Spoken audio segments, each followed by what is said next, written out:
Dari sisi bisnis, fasilitas yang disediakan oleh aplikasi-aplikasi yang menunjang video call membuat proses jual beli, negosiasi,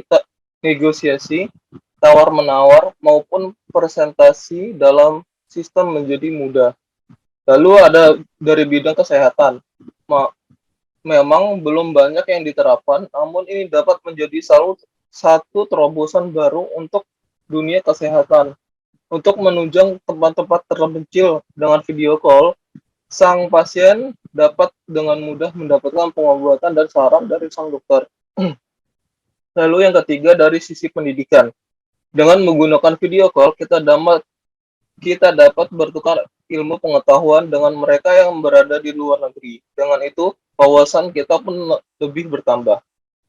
Lalu keempat ada dari sisi percintaan. Video call ini memang sangat membantu bagi remaja yang memiliki hubungan jarak jauh, terlebih dari antar negara. Ini berlaku juga bagi pasangan suami istri yang ketika salah satunya harus pergi luar dinas ataupun ke luar negeri.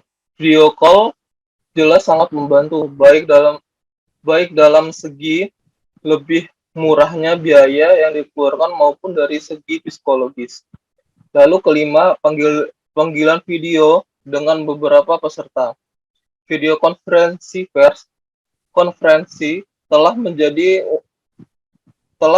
lebih umum dan lebih mudah diakses berkat munculnya dan perkembangan voice over IP yang memanfaatkan infrastruktur IP yang mendasari internet untuk membuat komunikasi gratis menjadi mungkin. Paket-paket data video bersama dengan paket-paket data dan data lainnya.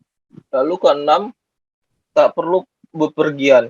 Yang biayanya banyak, uang dan waktu untuk bepergian untuk bertemu orang-orang.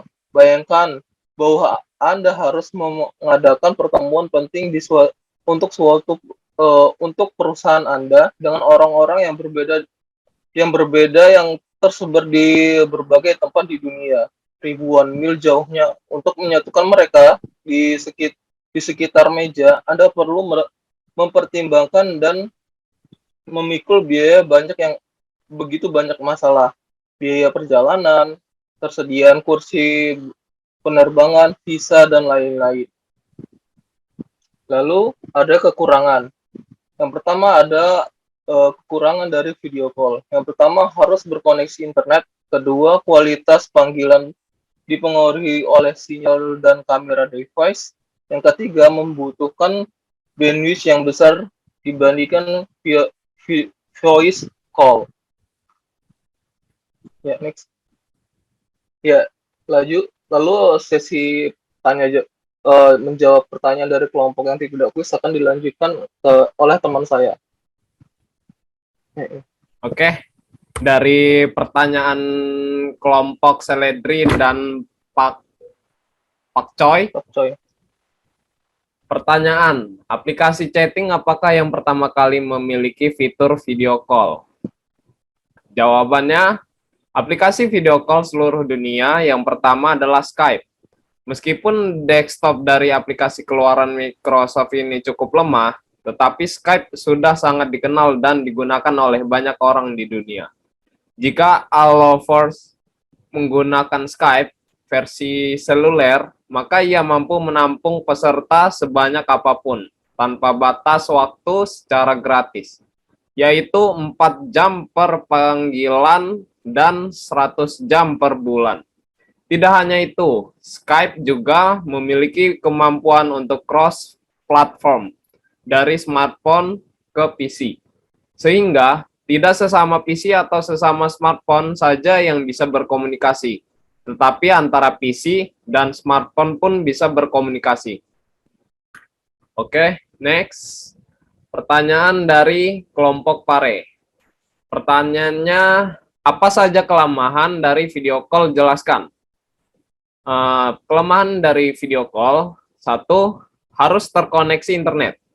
2, kualitas panggilan dipengaruhi oleh sinyal dan kamera device.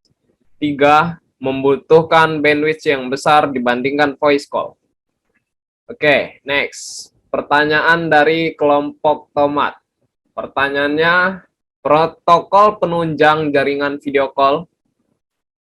Jawabannya, protokol penunjang jaringan video call. 1. Application layer. 2. Protokol TCP/IP atau Transfer Control Protocol Internet Protocol. Ada beberapa bagian dari TCP/IP. TCP, Transmission Control Protocol, UDP, User Datagram Protocol, IP, Internet Protocol, RTP, Real Time Transport Protocol. Oke, pertanyaan dari kelompok Genjer. Pertanyaannya, apa itu paket UDP? UDP yang merupakan salah satu protokol utama di atas IP, merupakan transport protokol yang lebih sederhana dibandingkan dengan TCP. UDP digunakan untuk situasi yang tidak mementingkan mekanisme reliabilitas. UDP pada video call digunakan untuk mengirimkan aliran suara yang dikirimkan secara terus-menerus. Oke, pertanyaan selanjutnya. Pertanyaan dari kelompok Wortel. Pertanyaannya, apa ada akibat negatif jika menggunakan video call? Jelaskan. Dampak negatif menggunakan video call dari segi kesehatan. 1. Melelahkan. Ada istilah video call fatigue, yaitu kondisi ketika seseorang merasa lelah, harus berpartisipasi di banyak konferensi sekaligus. 2. Tekanan untuk berpakaian rapi. Berbeda dengan telepon biasa, video call memberikan tekanan pada seseorang untuk mengenakan pakaian rapi. Memang ini bagian dari kesopanan, namun tanpa disadari, keharusan ini memberikan tekanan dan rasa cemas apakah penampilannya sudah layak atau belum. 3. Privasi terganggu. Saat melakukan video call, di tengah pandemi, tentu seseorang melakukannya dari rumah. Ketika ini terjadi, batasan antara ruang profesional untuk pekerjaan dengan personal menjadi bias. Tak menutup kemungkinan privasi menjadi terganggu. 4. Frustasi. Koneksi yang kurang lancar juga bisa membuat seseorang frustasi ketika mendiskusikan banyak hal lewat video call. Hal ini yang tak bisa diwakili oleh video call. Dengan fitur secanggih apapun, interaksi langsung tetap jauh lebih mudah dicerna ketimbang video call. 5.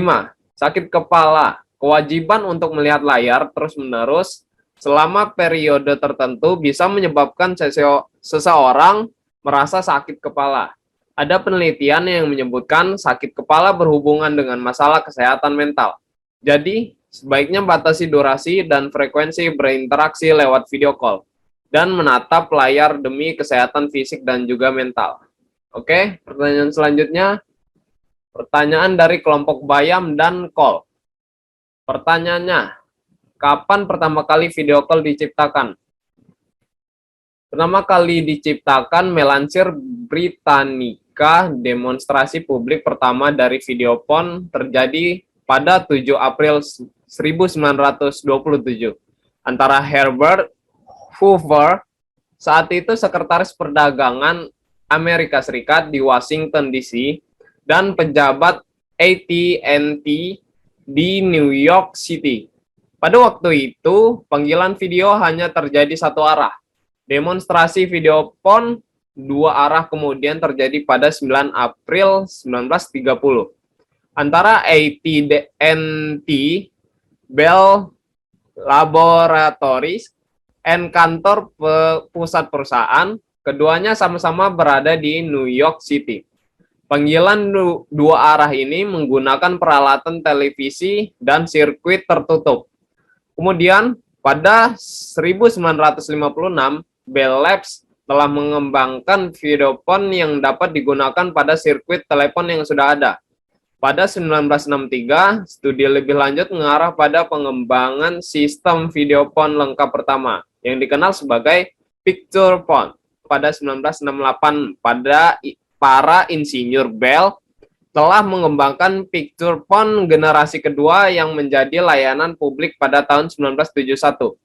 Picture phone generasi kedua dirancang sebagai sistem yang lengkap.